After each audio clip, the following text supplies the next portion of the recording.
Many self-caused motorcycle accidents are rear-end collision to a vehicle ahead braking. In an urban city scenario, it often occurs that the motorcycle rider's view is obstructed by the traffic ahead. In such situations where the motorcycle rider cannot see what's happening on the road, it can easily evolve to critical situations. In this example, a pedestrian walks along the sidewalk and is distracted by a smartphone.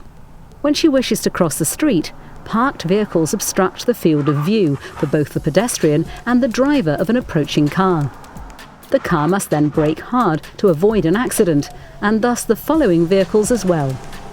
Because the first car and the motorcycle are connected with their V2X communication system, an EEBL warning pops up in the motorcycle's display, even without seeing the first car braking.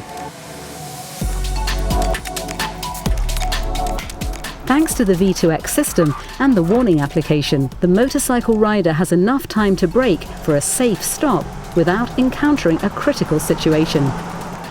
The V2X application, electronic emergency brake light, may help to reduce the number of such accidents.